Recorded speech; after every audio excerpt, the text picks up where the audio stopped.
नमस्कार मित्रांनो, देव माणूस मधला भाग. पुढील भागामध्ये गावामध्ये एक मुलगी आलेली असते. ती कोण तुम्हाला माहिती आहे का? आर्या जामकर, म्हणजे इन्स्पेक्टर मार्तंड जामकरची बहीण आहे की नाही. या मालिकेमध्ये जबरदस्त ट्विस्ट. तर ही आर्या इथे आलेली असते बिझनेस करायला. आता बिझनेस करायला आली की जामकरची साथ द्यायला, हे पुढील भागातच कळेल. तर आजच्या एपिसोडमध्ये आपण बघणार आहोत. आर्या फोनवर तिच्या भावाला म्हणते, अरे यार दादा, प्लीज आता मला माझं जगू दे. तू किती दिवस तुझ्या पंखाखाली ठेवणार आहे? ती आता त्याच्याशी खूप झटते आणि फोन बंद करते आणि म्हणते, साकेट चल आपण गावात जाऊया. तिला आता दुधाचा बिझनेस करायचा असतो. ती गावामध्ये जाते आणि एका माणसाकडे चौकशी करत असते आणि म्हणते, मला रोज दूध मिळेल का? नाही म्हणजे तुम्ही डेअरीला घालता त्यापेक्षा मी जास्त पैसे देते. तो नको नको, असे लई आलेत आणि लई गेलेत. पण मी काय म्हणतो, तुम्ही गावात नवीनच वाटतं. आर्या म्हणते, नाही नाही, आज मी नवीन आले, पण माझं घर इथेच आहे जामकरांचं. तो नाही नाही, ते काही पण असू द्या, पण दूध नाही मिळणार. ते आता सगळ्या गोठ्यात जाते आणि चौकशी करत असते, पण तिला मात्र नकारच मिळतो. साकेट म्हणतो, बघ गावातल्या लोकांनी तुझं कसं वेलकम केलं. अरे गावामध्ये मला एक जरी माणूस मिळाला ना, तेवढ्यात लकी येत असतो. आर्या म्हणते, एक मिनिट थांबता का? लकी गॉगल काढतो आणि तिच्याकडे बघत राहतो आणि म्हणतो, बोला की. आज कुठल्या तरी पुरीने पहिल्यांदाच माझी वाट अडवली. आजचा दिवसच चांगला आहे बहुतेक. बोला ना, काय काम होतं? आर्या म्हणते, मला ना दूध हवं होतं. लकी म्हणतो, माझा चहाचा बिझनेस आहे हो, तुम्हाला चहा पाहिजे का? आर्या हसत म्हणते, तसं नाही. लकी म्हणतो, मग एक काम करा, पुढं डेअरी आहे तिथं जावा. आर्या म्हणते, असं नाही. लकी म्हणतो, मग मागं गोठा आहे तिथं जावा. आर्या म्हणते, अहो तसं नाही. लकी म्हणतो, असं नाही तसं नाही, मग कसं आहे? आर्या म्हणते, प्लीज एक मिनटं माझं ऐकता का? लकी म्हणतो, बोला. ते ॲक्च्युली मी आज गावची आहे. ते जामकरचं जुनं घर नाही का, ते माझ्या पूर्वजांचे. मी कालच गावी आली. मला इथे तुपाचा बिझनेस करायचा आहे. आता तूप म्हटलं की मला दूध लागणार की नाही? लकी म्हणतो, हां. आता आर्या विचारते, मला दूध कुठे मिळेल? आता तुम्ही इथले रहिवासी लोक तुमचं ऐकतील. लकी म्हणतो, नाही नाही नाही नाही, त्याचा काय उपयोग नाही. अहो आमच्या गावामध्ये कुणी कुणाचं ऐकत नाही. माझी चहाची उधारी देत नाही साधी. लई येडं गाव आहे. आता की आर्याला खुणवतो आणि ती डोळे मुचकवते आणि म्हणते, प्लीज तुम्ही बोलून बघा ना. म्हणजे ह्या गावामध्ये ज्याच्या शब्दाला मान आहे, लोक ज्याचं ऐकतील.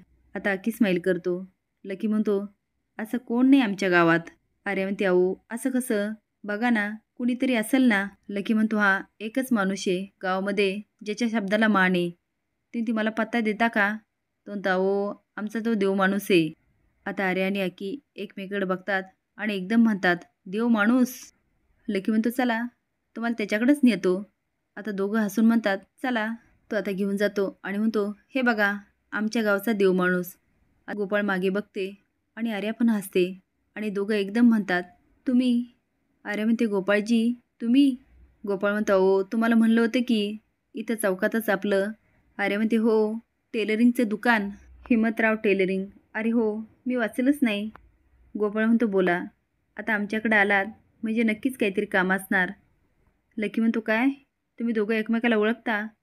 आर्या म्हणते, हो हो, मी जेव्हा काल पहिल्यांदा गावात आली ना, मला भेटलेले हेच पहिले आणि मला मदत केलेली हीच पहिली व्यक्ती.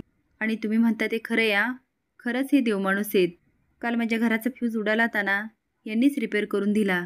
लकी म्हणतो, गोपाळ अरे यांना कसला तरी बिझनेस करायचा आहे, यांना मदत करा. गोपाळ म्हणतो, लकी अरे आपल्या गावात पाहुणे आले, चहा बी दिशील की नाही? तो लगेच आणतो. आता आर्या गोपाळला बोलून दाखवते की मला तुपाचा बिझनेस करायचा आणि त्यासाठी दूध हवं आहे. तुम्ही गावातील लोकांशी बोलताल का? तेवढ्यात लकी म्हणतो, अहो आमचा देवमाणसाचा शब्द कुणी टाळणारच नाही तर. साकेट चिडवत म्हणतो, मला नाही वाटत यांचं कुणी ऐकल म्हणून. गोपाळ म्हणतो, हे कोण? आर्या म्हणते, माझा मित्र साकेट. तो आता सेकंड करायला जातो, पण गोपाळ मात्र नमस्कार करतो आणि म्हणतो, ठीक आहे बघतो गावातले लोक ऐकतील की नाही, पण तुमच्यासाठी करतो मी काम. आर्या म्हणते, थँक्यू. बरं चला मी आता निघू का?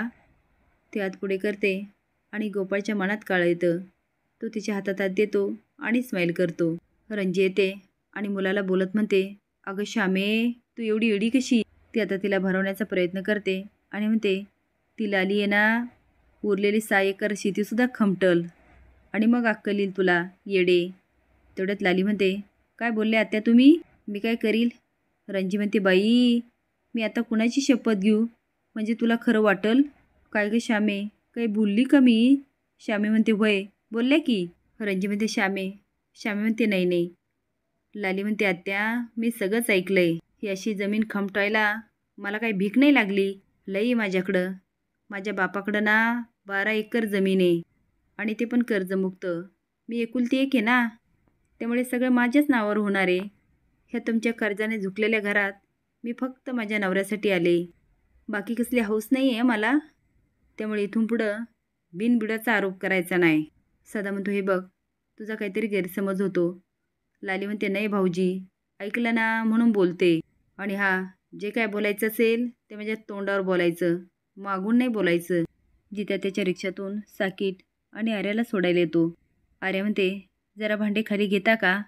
जित्या म्हणतो, होय घेतो की. पण का हो, तुमचा काय कॅटरिंगचा बिझनेस आहे का? साकीट म्हणतो, मी सांगतो. तो आता जित्याला सांगतो. जित्या म्हणतो, इथं माझी रिक्षा चाला ना, दुसऱ्याचं काही चाला ना, आणि तुमचं चालल वय. आता सगळ्यांमध्ये बरंच काही बोलणं होतं आणि जित्या निघून जातो. साकीट आर्याला म्हणतो, काही पण म्हण, पण मला तो गोपाळ अजिबात चांगला माणूस वाटला नाही. आर्या म्हणते, अरे तिने किती मदत केली. तर तू बघ ना, टेलरला कोणी देव माणूस म्हणतं का? हे बघ आर्या, त्याच्यापासून सावध राहा. इकडे हौसा पडते आणि तिच्या पायातून रक्त येत असतं. आता घरामध्ये गोंधळ चालू असतो. तेवढ्यात गोपाळ येतो आणि म्हणतो, काय झालं हिला? ही का रडतीये? हौसाच्या गुडघ्याला खूप लागलेलं असतं. गोपाळ म्हणतो, थांब, अजिबात हालचाल करू नको. हौसा आता मोठ्याने वरडायला लागते, आई ग आई ग. गोपाळ पाय बघतो आणि म्हणतो, पाय फ्रॅक्चर नाही. आता लालीचे कान टवकारतात. तो आता व्यवस्थित रक्त पुसतो आणि पट्टी बांधतो. लाली म्हणते, अहो तुम्ही तर एकदम डॉक्टरसारखी पट्टी केली आहे. आता गोपाळ घाबरून बघायला लागतो. आप्पा म्हणतात, एवढं कसं चांगलं जमतं तुला? काय डॉक्टरची तर कामाला होता की काय? आजी म्हणते, अरे डॉक्टरची तर कामाला नाही, हा कंपाऊंडर आहे. डॉक्टर म्हणून सगळ्या गावाला फसवलंय. आता मात्र लाली विचारात पडते. असेच नवीन अपडेट जाण्यासाठी लाईक आणि सबस्क्राईब करा. धन्यवाद.